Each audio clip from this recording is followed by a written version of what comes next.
se halla solución. Un enfrentamiento que se produce en una pequeña franja de tierra entre el Mediterráneo y el río Jordán, pero que propaga tensión en todo el mundo. Para entender el origen de esta compleja situación hay quien se remonta muy atrás en el tiempo, pero nosotros vamos a empezar aquí, con la historia de un barco. Es 1947 y falta un año para la proclamación del Estado de Israel.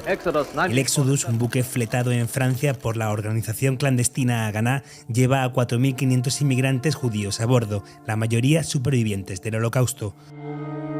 Su objetivo es establecerse en Palestina, donde en la antigüedad vivió el pueblo hebreo.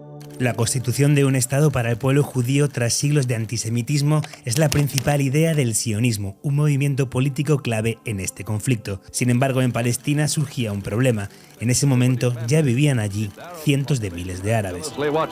Eso no impidió el amplio flujo migratorio judío que había comenzado a finales del siglo XIX y que se intensificó con la persecución nazi. El viaje del Éxodus es solo el caso más célebre. Cuando el buque se acercó a las costas palestinas, las autoridades del Reino Unido le cerraron el paso. Un momento, ¿británicos? ¿Qué pintan aquí los británicos? Hasta la Primera Guerra Mundial, Palestina formó parte del Imperio Otomano, pero con su partición pasó a ser administrada por el Reino Unido. Los británicos se convirtieron en los primeros en poner por escrito en un documento la promesa de un hogar nacional judío en Palestina, y durante un tiempo permitieron una inmigración que creció con fuerza por el antisemitismo en Europa. La población judía en Palestina pasó de 80.000 personas en 1922 a más de 600.000 en 1947. La mayoría de la población, eso sí, seguía siendo árabe. La tensión migratoria desembocó en una espiral de violencia que incluyó una revuelta árabe, episodios de represión de las autoridades del mandato y varios atentados perpetrados por árabes y también por judíos.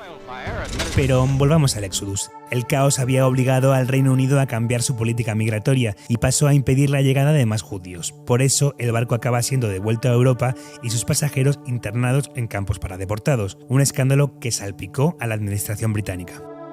Aún así, tras una travesía que, por cierto, fue llevada al cine, muchos sí consiguieron llegar al destino inicial. Pero antes pasan más cosas. En 1947, el Reino Unido anuncia que abandonará el territorio. Ese mismo año, además, la ONU aprueba una resolución para dividirlo en dos estados, uno judío y otro árabe-palestino, mientras que Jerusalén quedaría bajo un régimen internacional. Donde había una pieza, ahora tienen que caber dos. Los árabes rechazan el plan de partición y en 1948 David Ben Gurión, una figura central del sionismo, declara el nacimiento del Estado de Israel. Se define desde el principio como un Estado judío, algo que condiciona el conflicto para siempre. Pero un día después, el nuevo país es atacado por las fuerzas armadas de los vecinos árabes, Egipto, Líbano, Siria, Jordania e Irak. Israel gana esta primera guerra y el Estado palestino no se llega a crear. Son los años de la Nakba, que en árabe significa catástrofe. Es como se conoce a la expulsión o huida de sus hogares de más de 700.000 palestinos que se refugian en otros países cercanos y cuyo regreso nunca permite Israel. El mapa se reconfigura. Egipto pasa a controlar Gaza mientras que Jordania se hace con Cisjordania. Israel, por su parte, amplía sus fronteras y se queda con el 77% de la Palestina que había estado bajo el mandato británico. En 1967, Egipto, Siria y Jordania se habían movilizado para una nueva confrontación, cuando Israel sorprende con un ataque preventivo que le lleva a una rotunda victoria. Es la Guerra de los 6 días y la primera demostración de su gran superioridad militar.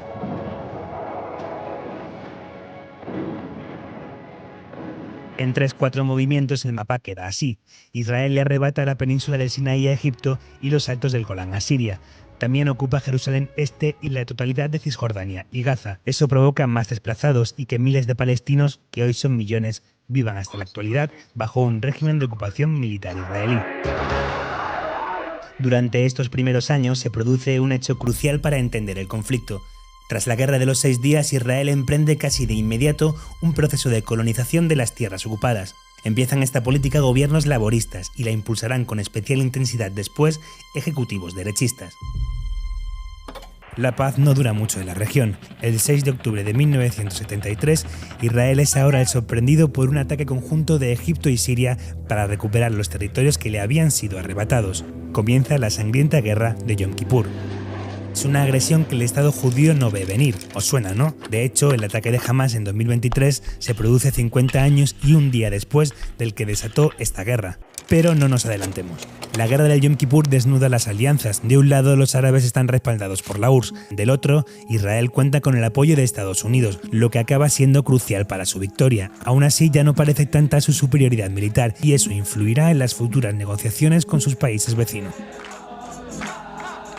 Esto cambia el equilibrio de fuerzas en la región y provoca un acercamiento entre Estados Unidos y Egipto, que a cambio de recuperar el Sinaí, se convierte en el primer país árabe en reconocer a Israel. Es algo que no gusta demasiado en los países de la región y en consecuencia es suspendido de la Liga Árabe.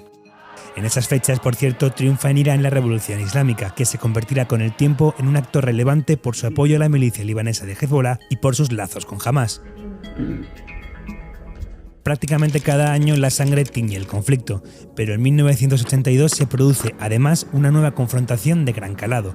Israel invade el Líbano para atacar a las milicias palestinas. En 1987 se produce una de las imágenes más simbólicas de la lucha de los palestinos. Piedras contra tanques, niños contra soldados. Es la primera intifada. Los palestinos se rebelan contra la ocupación israelí y la política de colonización. Ese año, además, nace Hamás, que son las siglas del Movimiento de Resistencia Islámica. Proviene de los hermanos musulmanes y compite por representar a los palestinos con Fatah, el principal partido de la OLP, nacionalista y laico. Un inciso, la OLP son las siglas de la Organización para la Liberación de Palestina, que nació en los 60 para representar al pueblo palestino y contribuir a la lucha armada.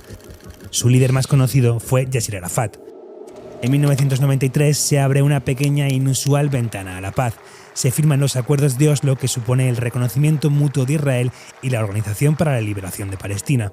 Esto supone la retirada parcial de las fuerzas israelíes, la creación de la Autoridad Nacional Palestina y cierto autogobierno en las zonas ocupadas, que se dividen en 3 categorías según el grado de autonomía. La idea era que los pactos durasen 5 años y negociar después una paz definitiva. Hamás se opone y la brecha con la organización de Arafat aumenta. Pero esa ventana de esperanza de paz se va cerrando rápidamente. Al menos 4 factores contribuyen a ello. La masacre de Hebrón, llevada a cabo por un colono israelí en 1994, una oleada de atentados suicidas palestinos, el asesinato de Isaac Rabin a mano de un ultranacionalista israelí en 1995 y la consistente expansión de los asentamientos. En el año 2000 estalla la segunda intifada. La frustración por los escasos resultados logrados por los acuerdos y una visita de Ariel Sharon a la explanada de las mezquitas, uno de los lugares más sagrados del Islam, prende de nuevo la mecha de la protesta, que se vuelve más violenta. Las piedras de la primera intifada son ahora ataques suicidas y las fuerzas israelíes ejercen una dura represión. En 2005 Israel decide salir de Gaza y evacúa a sus militares y colonos judíos, pero sigue controlando su espacio aéreo, frontera terrestre y costa. Así somete a la franja a un desabastecimiento de suministros que impide el desarrollo. Para la ONU sigue siendo una ocupación.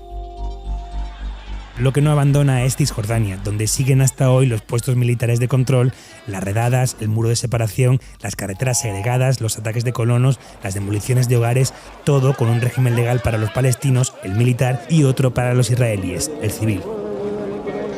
En 2006 Hamás gana las elecciones palestinas, hay un boicot diplomático internacional y en la lucha interna por el poder en los territorios ocupados expulsa a Fatah de Gaza. El partido laico, eso sí, se mantiene al frente de la autoridad palestina en Cisjordania. En ese momento también estalla un conflicto a gran escala entre Israel y la milicia libanesa de Hezbollah. En 2007 Israel impone un bloqueo a Gaza con el que Egipto colabora. Habitantes y mercancías solo entran y salen a cuentagotas. Los gazatíes se sienten en una prisión al aire libre. A partir de 2008, Hamás e Israel entran en un ciclo de enfrentamientos armados.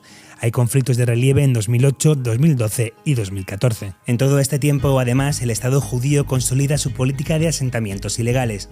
En los últimos 30 años, el número de colonos en Cisjordania se ha cuadruplicado. Hoy son ya 500.000 y otros 200.000 en Jerusalén Este.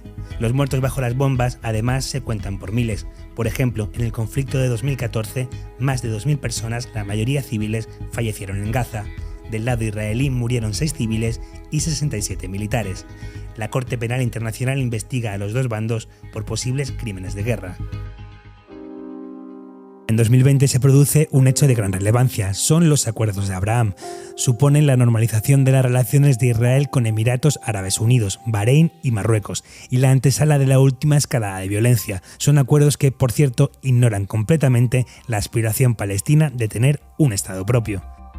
En resumen, la última década deja más enfrentamientos armados, la frustración de la opresión por la ocupación, el bloqueo de Gaza, el aumento de colonos en Cisjordania y Jerusalén Este, un cambio en las relaciones de los países árabes con los Acuerdos de Abraham y la nula perspectiva de que Palestina pueda obtener un Estado propio. En ese escenario, Hamás lanza por sorpresa su ataque masivo el 7 de octubre, provocando una brutal respuesta de Israel y agravando un conflicto eterno de dos piezas que no encajan.